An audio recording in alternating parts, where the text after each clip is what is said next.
우리 시온 찬양대가 날마다 은혜가 되는 것 같아요. 그렇죠? 우리 찬양대원들에게도 격려의 박수.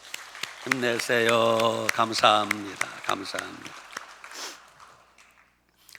하나님이 여러분을 사랑하십니다. 우리를 사랑하시는 그 하나님이 우리 아버지십니다. 아버지 하나님이 오늘도 우리에게 하늘문을 여시고 은혜 주실 줄 믿으시기 바랍니다.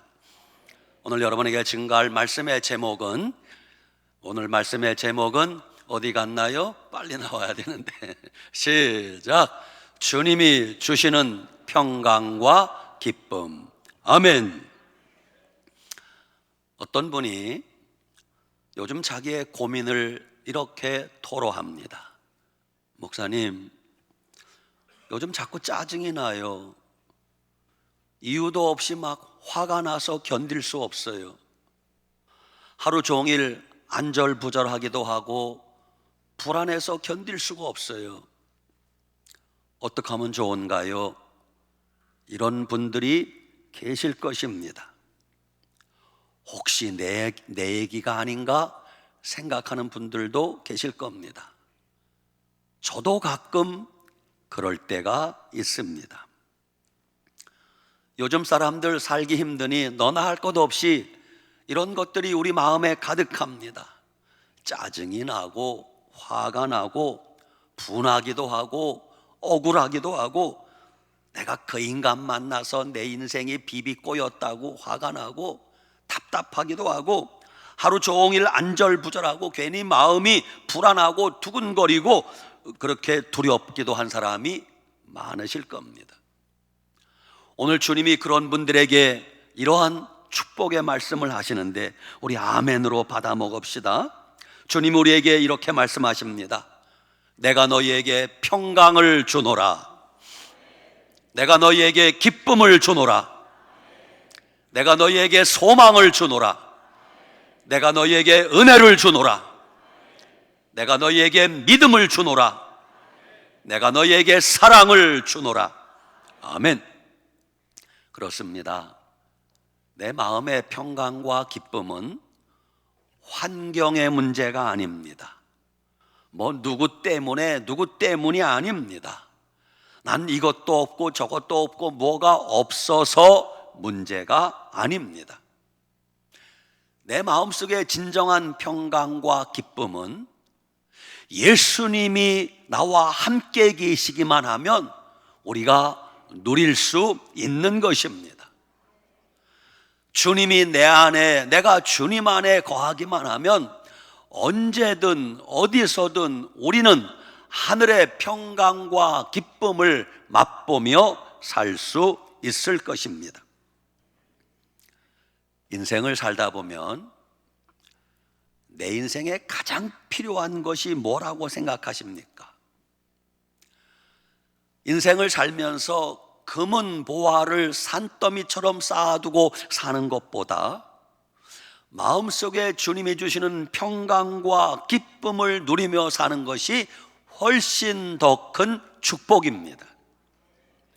인생 살아가면서 매일같이 산의 진미를 먹으며 사는 것보다 주님이 내 안에, 내가 주님 안에 거하고 주님이 주시는 평강과 기쁨을 맛보며 사는 것이 더 큰 행복인 걸 믿으시기 바랍니다. 오늘 요한복음 20장 19절에 이런 말씀이 나옵니다.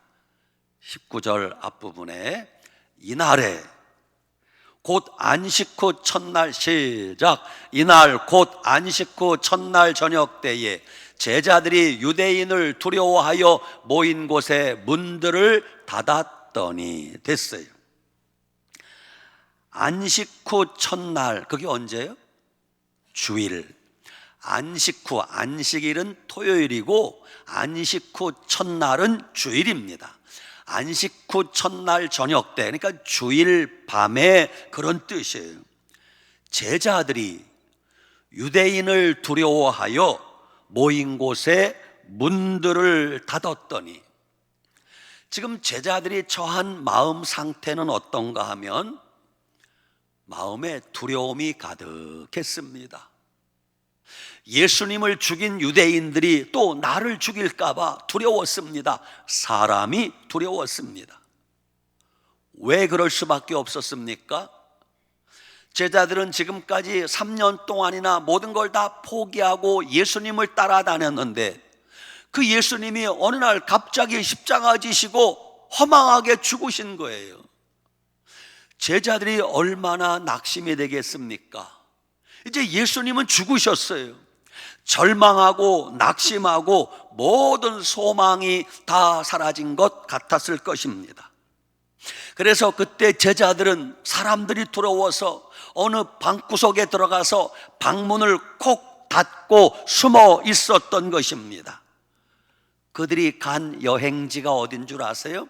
방 안에 방콕 여행을 간 거예요. 문을 콕 닫고 문콕 행을 한 것입니다. 이런 제자들의 심리 상태, 마음 상태를 오늘날의 질병으로 비유하자면 지금 제자들이 무슨 병에 걸린 것 같아요? 아마 짐작하건대 제자들이 사람이 두려워요. 방문 콕 쳐닫고 사람 만나기 싫고 나가기도 싫고 숨어 있습니다. 첫째, 아마 우울증이라고 할 수 있을 거예요. 둘째는 공황장애라고도 할 수 있을 것입니다. 셋째는 대인 기피증이라고도 할 수 있을 것입니다. 이런 제자들에게 예수님이 19절 중간부터 성경 구절 화면 부탁해요. 성경 구절. 저기 밑줄 친 곳문 예수께서 둘째 줄 끝에 시작. 예수께서 오사 가운데 서서 이르시되 너희에게 평강이 있을지어다. 아멘. 지금 부활하신 예수님이 두려움에 떠는 제자들을 일부러 찾아오신 겁니다. 부활하신 예수님이 지금 걸음아 날 살려라 하고 유대인들을 피해서 도망가 숨어 있는 그곳에 예수님이 찾아오신 거예요. 어떤 사람이 복 있는 사람인 줄 아십니까? 내가 주님을 잊었어도 주님이 나를 잊지 않고 찾아오는 그 사람은 복 있는 사람입니다. 나는 주님을 떠났어도 주님이 나를 기어이 찾아와서 주님께 돌아오게 하는 사람은 복 있는 사람입니다. 내가 숨바꼭질 하듯이 꽁꽁 숨어 있는데 예수님이 어떻게 나를 찾아내셨는지 용케도 찾아오십니다. 내가 세상이 나를 찾지 못하도록 도망가 숨었는데 예수님이 끈질기게 나를 찾아와서 나를 끄집어내십니다. 그 사람은 복 있는 사람이에요. 이사야 49장 15절에 여인이 어찌 젖먹는 그 자식을 잊겠으며 자기 태에서 난 아들을 긍휼히 여기지 않겠느냐. 그들은 혹시 잊을지라도 나는 너를 잊지 아니할 것이라 그랬어요. 어머니가 자기 태에서 난 아들을, 자식을 잊을 수 있습니까? 절대 잊을 수 없습니다. 그런데 혹시 그런 일이 있을지라도 하나님은 우리를 잊지 않겠다고 말씀하고 계십니다. 하나님은 오늘 주 앞에 나와 예배드리는 여러분 한 사람 한 사람을 다 기억하고 계십니다.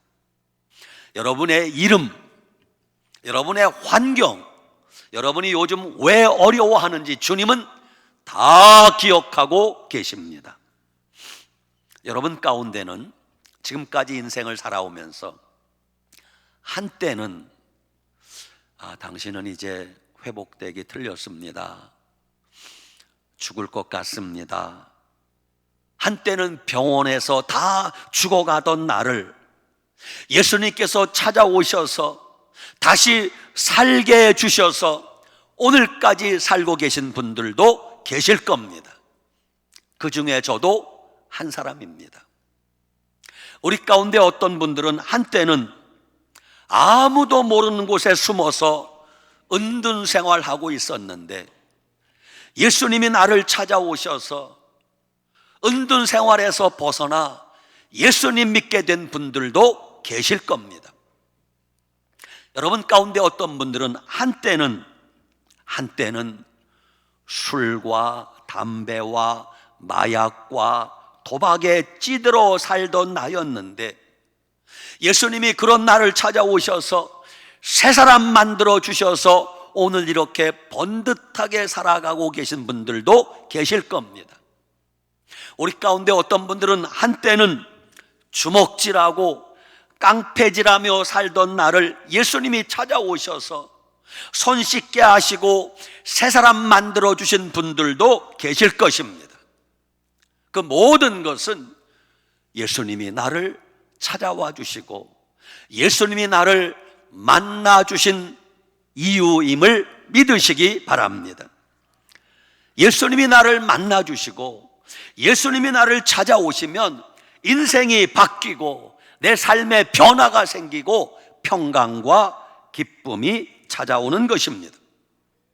여러분, 예수님이 행차하시면 예수님 뒤로 줄줄이 사탄같이 좋은 일들이 따라옵니다. 예수님이 우리를 만나러 오시면 예수님 뒤에 천사들이 동원될 것이고 주님이 우리에게 주고 싶어하는 온갖 선물들이 줄줄이 따라오는데 주님이 우리에게 응답의 보따리를 풀어놓을 것이고 축복의 바구니를 열어줄 것이고 은혜와 평강과 사랑과 행복의 보따리를 여러분에게 안겨주실 것입니다. 그러나 사탄 마귀는 다릅니다. 사탄 마귀는 항상 불안과 두려움을 동반하고 찾아옵니다. 마귀가 우리에게 주는 것은 뻔합니다. 마귀는 우리에게 불안과 두려움을 주고 마귀는 우리에게 원망과 불평을 심어주고 마귀는 우리에게 염려와 걱정을 심어줍니다. 그런 우리에게 예수님이 찾아오셔야, 예수님은 이 땅에 빛으로 오셨습니다.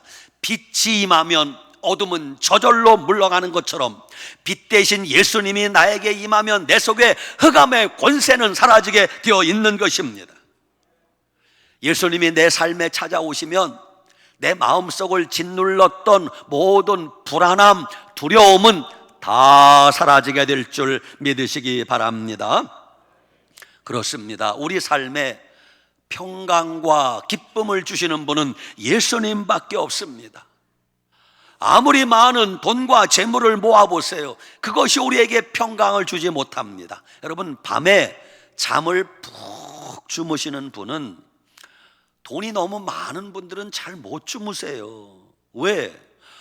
밤에 도둑이 들어오면 어떡하나, 내가 잠자는 새 또 주식이 폭락하면 어떡하나, 별 걱정 다해 잠을 못 자요. 근데 이것저것 없고 그냥 하루 세끼 밥 먹고 사는 분들은 그런 걱정할 것도 없이 푹 잘 수 있단 말입니다. 세상 부귀영화가 우리에게 평강과 기쁨을 주는 것이 아닙니다. 오직 예수님만이 우리에게 평강과 기쁨을 주는 것입니다. 여러분, 집에 어린 자녀들 생각해 보세요. 갓난아기들, 유치원 다니는 아이들, 다른 거 다 필요 없어요. 뭐 5만 가지 다 좋은 것을 가졌어도 엄마, 아빠가 없으면 불안합니다. 어린 아이들은 뭐 다른 거 다 필요 없어요. 옆에 엄마, 아빠가 계셔야 마음이 평안해지는 것입니다. 우리의 삶도 마찬가지입니다. 우리가 5만 가지 다 쌓아두고 살아도 주님이 내 곁에 없으면 그 인생은 늘 위태롭기 한이 없습니다. 그러나 가진 것이 없고 부족해도 예수님이 내 안에, 내가 주님 안에 거하기만 하면 늘 마음이 평안하고 든든하게 살 수 있는 것입니다. 민수기 6장 24절은 아론의 축도인데 제가 매년 송구 영신 예배 때마다 이 말씀을 선포하며 우리가 아멘으로 먹는데 오늘 다시 한번 주님이 3가지 축복을 주십니다. 여러분 크게 아멘으로 받아 먹읍시다. 여호와는 내게 복을 주시고 너를 지키시기를 원하며 여호와는 그의 얼굴을 내게 비추사 은혜 베푸시기를 원하며 여호와는 그 얼굴을 내게로 향하여 드사 평강 주시기를 원하노라. 아멘. 그렇습니다. 하나님은 우리에게 복 주시고 하나님은 우리에게 은혜 주시고 하나님은 우리에게 평강 주시기를 원하는 좋으신 우리 하나님 아버지이심을 믿으시기 바랍니다. 마음의 평강과 기쁨은 예수님이 주시는 보너스요 선물임을 아셔야 됩니다. 주님이 하늘로부터 내 마음속에 주시는 평강과 기쁨은 아무도 빼앗아갈 수 없습니다. 주님이 주시는 평강과 기쁨은 맛본 사람만이 알 수 있습니다. 여러분의 심령 속에 하늘로부터 주님이 주시는 평강과 기쁨이 샘솟듯 넘쳐나시기를 축복합니다. 아멘. 세 번째, 오늘 20절 말씀에 20절 화면 띄울 수 있나요? 20절 시작. 이 말씀을 하시고 손과 옆구리를 보이시니 제자들이 주를 보고 기뻐하더라. 아멘. 저 둘째 줄 봐요. 제자들이, 누가?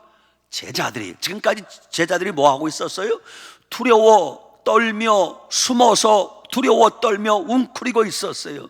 그 제자들이 예수님의 못 박힌 손과 옆구리의 창을 보고 제자들이 주를 보고 뭐 하더라? 기뻐하더라. 할렐루야. 그렇습니다.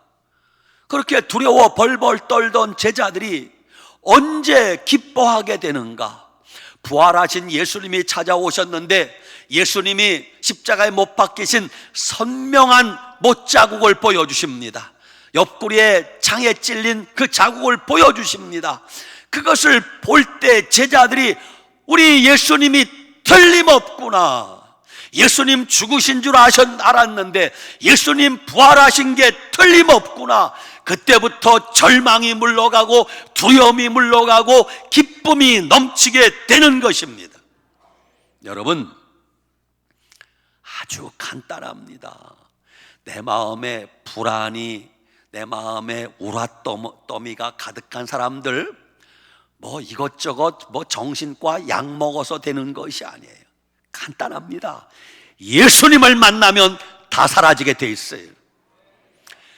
우울증 언제 사라지는 줄 아십니까?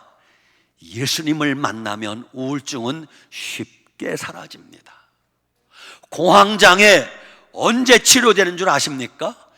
예수님을 만나면 공황장애 온데간데 없이 사라지게 되어 있습니다. 대인기피증을 어떻게 이길 수 있는 줄 아십니까? 예수님을 만나면 사람이 두렵지 않게 되는 것입니다. 아주 간단한 것이 그렇습니다. 제자들도 부활하신 예수님을 만난 것처럼 오늘 우리도 십자가에 못 박혀 피 흘려 죽으시고 부활하신 예수님을 만나야 합니다. 예수님을 만나면 내 삶이 변화되고 마음속에 기쁨이 샘솟게 되어 있습니다. 그래서 그때 우리는 이렇게 노래합니다. 오, 이 기쁨 주님 주신 것, 오, 이 기쁨 주님 주신 것, 이렇게 노래할 수 있는 것입니다. 그러면 우리에게 평강 주시고 기쁨 주시는 그 예수님을 만나려면 어떻게 해야 됩니까? 첫째, 사모하셔야 됩니다. 뭐 해야 된다고요? 사모해야 돼요. 주님이 말씀하시기를 나를 간절히 찾는 자가 나를 만날 것이요 그랬어요. 예수님 만나기를 사모하고 간절히 기도해야 됩니다. 그냥 뭐 만나면 만나는 거고 아니면 말고 절대 만날 수 없습니다. 주님은 오다 가다 만나는 것이 아니라 사모하고 매달리고 기도하는 자를 주님이 만나 주시는 것입니다. 그것을 주님 만난 체험이라고 합니다. 기독교 신앙은 체험의 종교라고 우리 다 알고 있습니다. 예수님 믿는 신앙은 여러분 이론이 아닙니다. 사상이 아닙니다. 종교가 아닙니다. 우리도 성경에 나오는 인물들처럼 와 보라, 내가 예수님을 만났습니다. 사마리아 우물가에 물깃던 우리 누님께서 예수님을 만나고 나서 뭐라고 동네방네 뛰어다니며 소리 지릅니까? 동네 사람들 여기 좀 와보시오. 내가 메시아를 만났소. 이분이 바로 우리가 기다리던 그분 메시아가 아니요. 그런 만남이 있어야 돼요. 예수님을 믿는다는 것은 단순하게 교회를 다닌다는 의미 그 이상입니다. 예수님을 믿는다는 것은 내가 교회 10년, 20년 다니는 경력을 쌓는 것이 아닙니다. 내가 주의 음성을 들었다, 내가 주님의 손을 잡았다, 내가 주님을 보았다, 내가 주님을 만났다, 나만의 경험이 있어야 됩니다. 그게 있어야 믿음이 흔들리지 않는 것이에요. 어느 믿음 좋은 고등학생이 있었어요. 근데 가정 형편이 너무 어려웠어요. 국민학교 때보다 중학교 때 가정이 더 어렵고, 중학교 때보다 지금 고등학교 2학년 되었는데 가정이 너무 어려운 거예요. 살기가 힘드니까 고등학교 2학년짜리가 이 힘든 세상 살아서 무엇하나 죽을 생각을 하게 됩니다. 그래도 믿음이 있으니까 그냥 죽으면 안 될 것 같아. 내가 빨리 천국 가려면 어떻게 죽어야 되겠는가? 잔머리를 굴려보니까 그래도 들은 건 있어서, 금식 기도하다 죽으면 천국은 가겠구나. 그래서 그 고등학교 2학년짜리가 여름방학을 이용해서 혼자 기도원에 들어갑니다. 그리고 거기서 하나님, 나 이 힘든 세상 살기 싫어요. 나 죽을랍니다. 그러면서 금식을 시작하는 거예요. 금식기도 시작한 지 하루가 지났습니다. 이틀이 지났습니다. 사흘째가 되었는데 와, 진짜 죽겠더래. 왜? 배가 고파 죽겠더래. 죽으려고 했는데 배고프니까 너무 힘들더래. 그렇게 금식기도 하던 며칠째인지는 모르는데 갑자기 벼락 같은 하나님의 음성이 들리더랍니다. 뭐라고? 아들아, 너는 이미 죽었느니라. 아들아, 너는 이미 십자가에서 죽었느니라. 갈라디아서 2장 20절 말씀 그대로예요. 내가 그리스도와 함께 십자가에 못 박혔나니 그런즉 이제는 내가 사는 것이 아니요 오직 내 안에 누가 살아요? 그리스도께서 사신 것이라. 이제 내가 육체 가운데 사는 것은 나를 사랑하사 나를 위하여 자기 몸을 버리신 하나님의 아들을 믿는 믿음 안에 사는 것이라. 죽고 싶어하는 그 학생에게 하나님이 너는 이미 죽었다고 선언하더래요. 그 뒤에 말씀이 우리를 눈물 짓게 합니다. 제가 이 간증을 들으면서 운전하고 가다가 운전을 못하고 차를 세우고 울었어요. 주님이 호소하듯이 죽으려고 하는 그 학생에게 이렇게 따뜻한 목소리로 말씀을 하시더래요. 아들아, 너는 이미 죽었느니라. 이제부터 나를 위해 살 수 없겠니?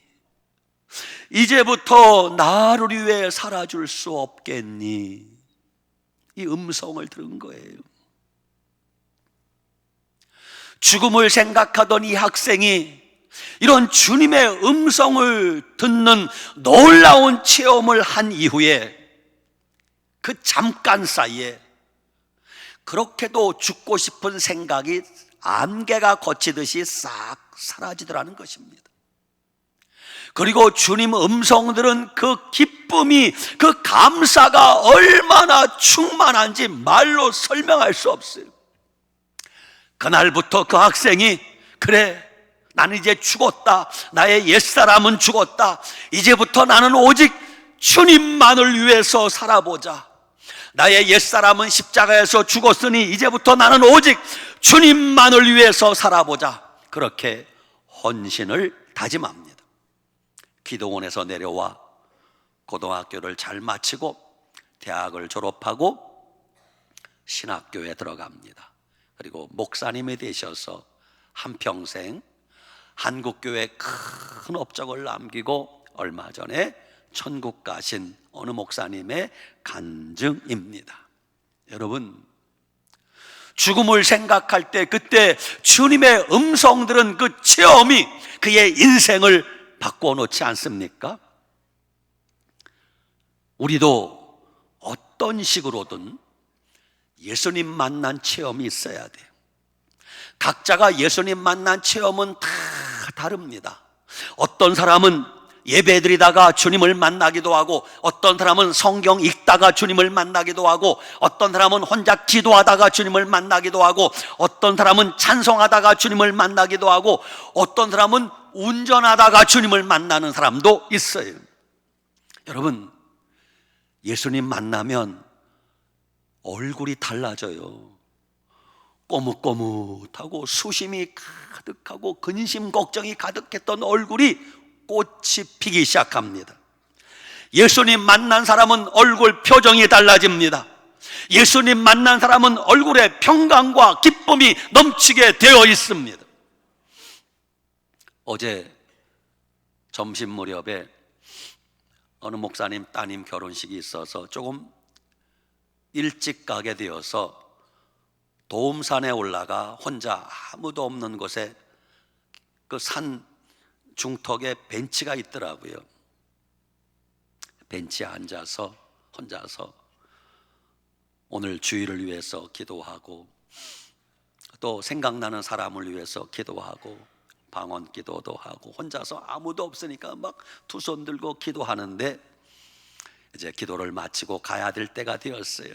주님께 감사하는데 갑자기 내 머리 위로 꽃잎이 우수수 떨어지는 거예요. 그러더니 내 무릎 위에 오른쪽에 꽃잎이 하나, 왼쪽에 꽃잎이 하나 똑 떨어지는데 마음속에 주님이 내 기도를 들으셨구나, 할렐루야. 얼마나 마음이 기쁜지 막 날아갈 것 같아. 날아갈 것 같아. 어젯밤에는요, 토요일 밤 오늘 주일 새벽에 1시 반까지 잠을 못 잤어요.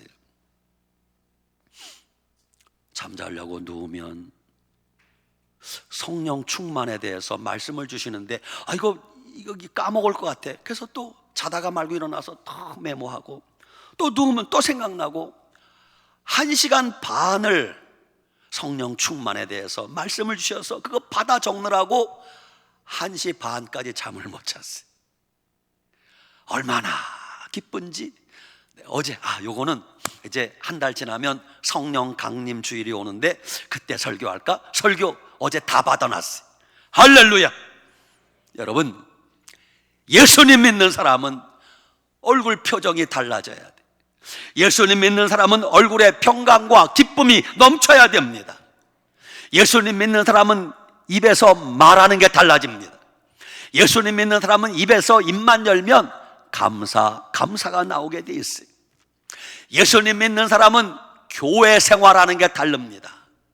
예수님 제대로 믿지 않는 사람은 교회 와도 발걸음이 무거워 천근만근이요. 가야 되나 말아야 되나, 안 가자니 엄마한테 맞아 죽을 것 같고.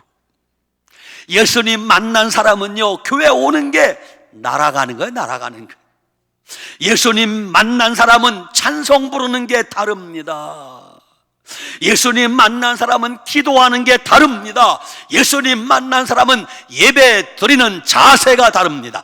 예수님 만난 사람은 그때부터 인생이 180도 달라지는 것입니다. 할렐루야. 사랑하는 여러분, 우리 주님은 살아계십니다. 이 한 주간 살아가면서 주님 만나기를 사모하시기 바랍니다.